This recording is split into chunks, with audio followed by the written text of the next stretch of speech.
Hi student, I'm back again with a new topic today. We are going to start with aromatic hydrocarbon.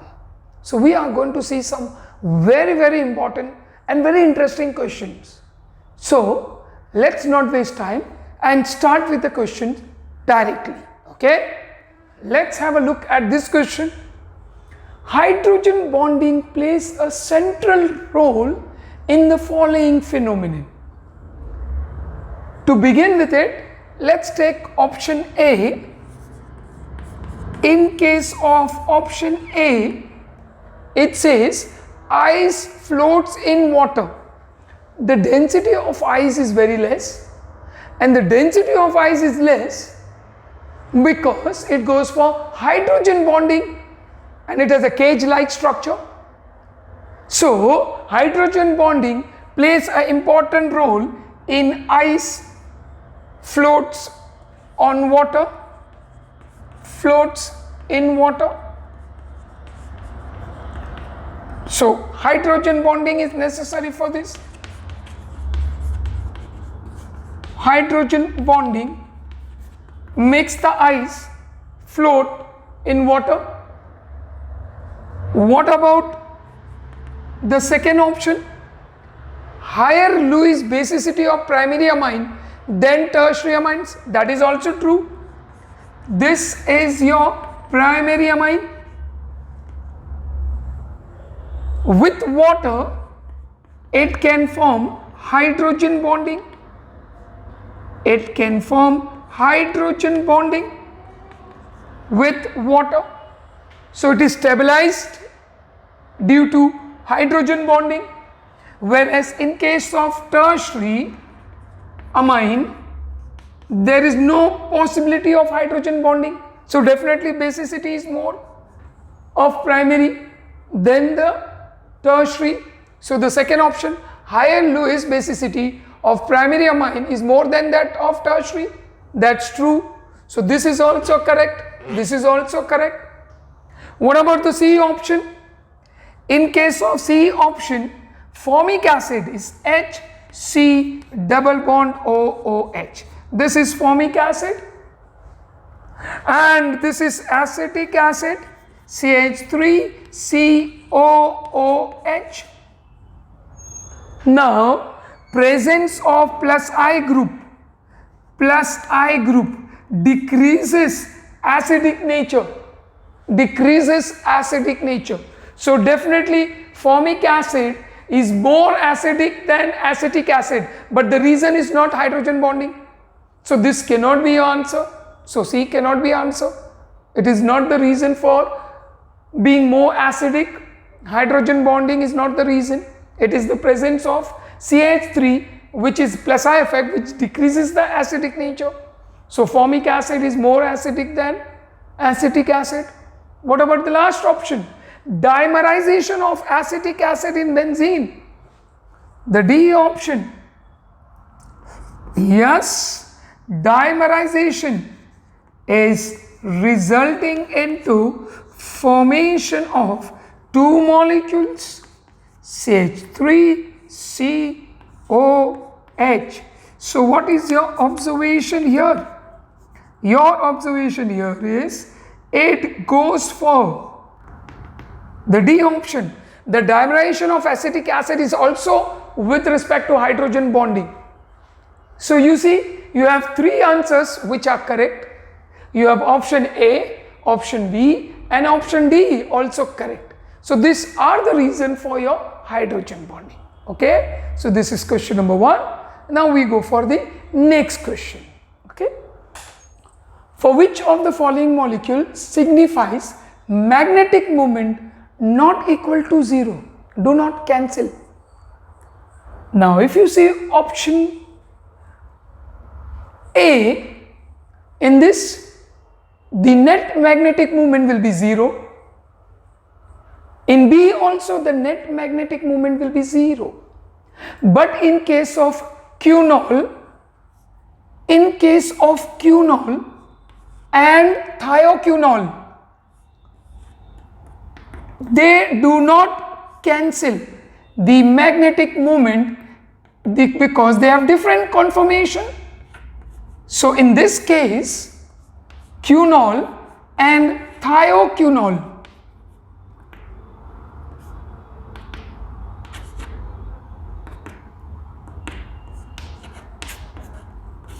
The magnetic moment do not cancel each other. So your option B, C and D is the correct answer.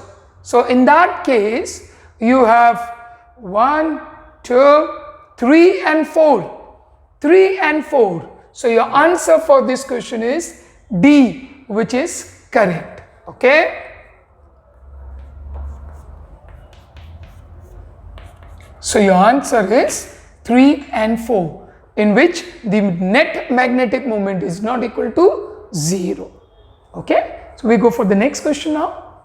Which of the following molecule is in pure form are unstable at room temperature? Now, we know according to Huckel rule,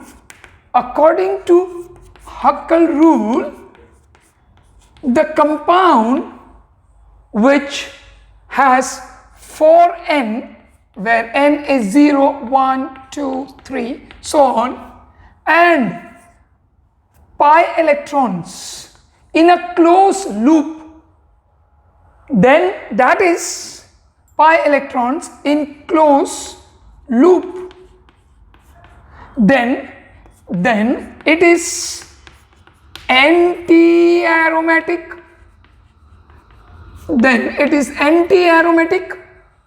and it is unstable. Now in this all four option, you notice B option, B. Your observation is, in this B option, there are 4 pi electrons,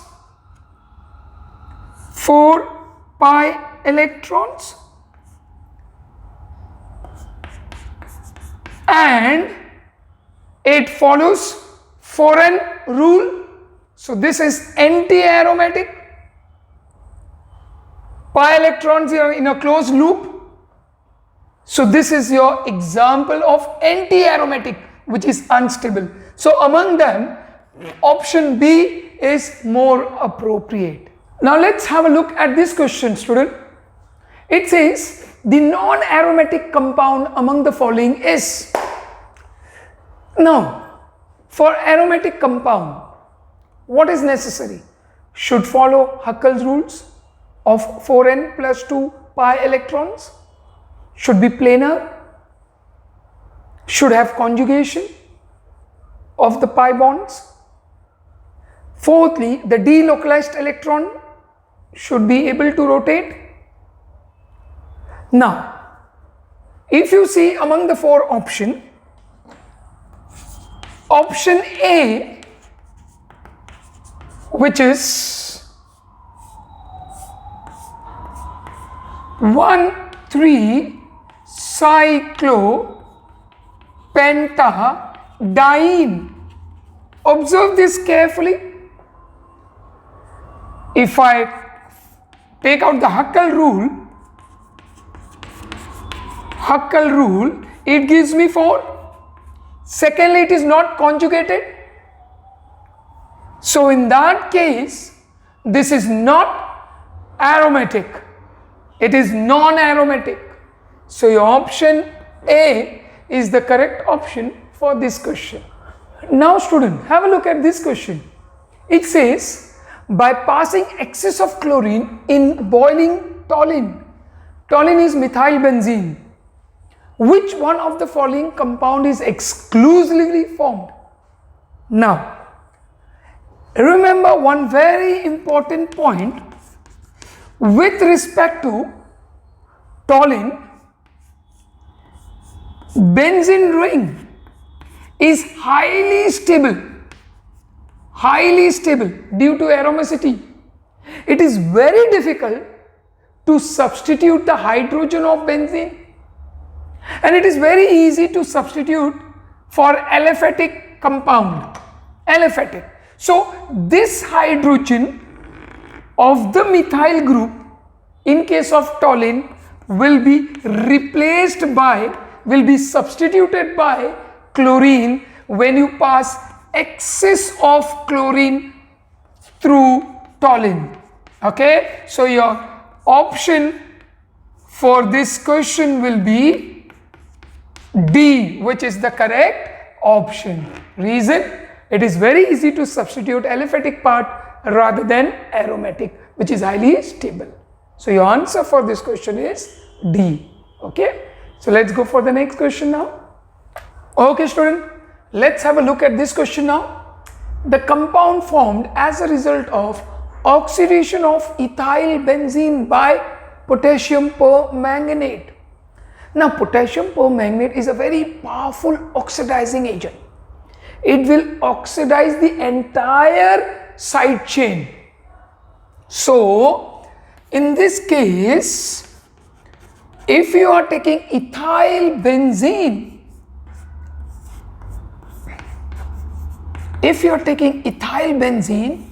and you are using KMnO4, it's a very powerful oxidizing agent. The entire chain will be oxidized, the entire carbon will go out, and you will get benzoic acid along with carbon dioxide and water vapor. So your answer for this is benzoic acid. Answer is C for this question. Okay, chalo, let's go for the next one now. Two organic compound A and B, both containing only carbon and hydrogen, on quantitative analysis gave the same percentage composition by weight. Carbon 12 by 13 into 100 and this is 1 by 13 into 100.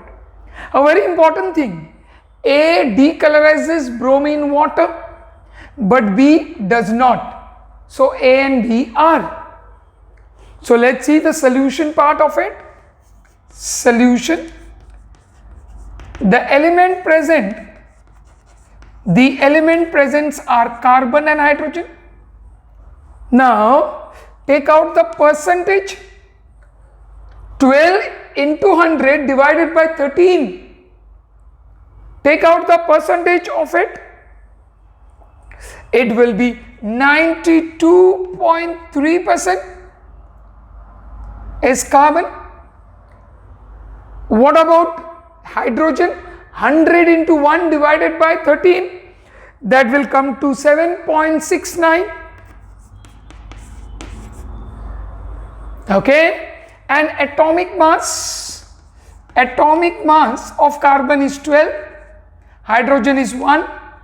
So the relative number of atom will be 92.3 divided by 12, whereas hydrogen will be 7.69 divided by 1.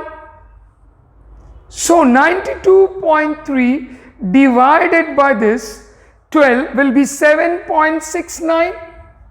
So this will be 7.69 and this is also 7.69. So the simplest ratio will be 7.69 divided by 7.69. For carbon it will be 1, and for hydrogen also 7.69 divided by 7.69, so on.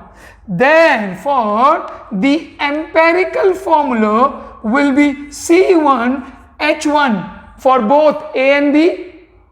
It will be C1H1 for both. Now they say that A decolorizes bromine water. Now if A is decolorizing water, it should be an alkyne. So therefore A will be C2H2, whereas B do not decolorize bromine water. So it should be C6H6. So your answer for this question is A should be C2H2 and B should be C6H6. So option A is the correct one. So answer is A. A is the correct answer for this question. Okay student, look at this question. It says, what will be the octane number of the best fuel? Now when I say best fuel, the one who should have the highest octane number. The one who has the highest octane number is the best fuel. So if you look at this, the maximum number is for B. So option B is the correct answer for this question. Okay, so the one who has the highest octane number is the best fuel. So answer is B for this. Student, have a look at this question now. LPG mainly contains, LPG stands for liquefied petroleum gas. The cylinder which we get at LPG cylinders, it contains two gases in it. One, butane and isobutane. So in this case they are asking you LPG contains butane. So answer for this is option B, butane and isobutane. These are the two gases which has been liquefied under pressure and filled in the cylinder. That's what is LPG. Okay, so let's go to the next question now. Tetraethyl lead is a solvent, petroleum additive, oxidizing agent, or used in fire extinguisher. You know, tetraethyl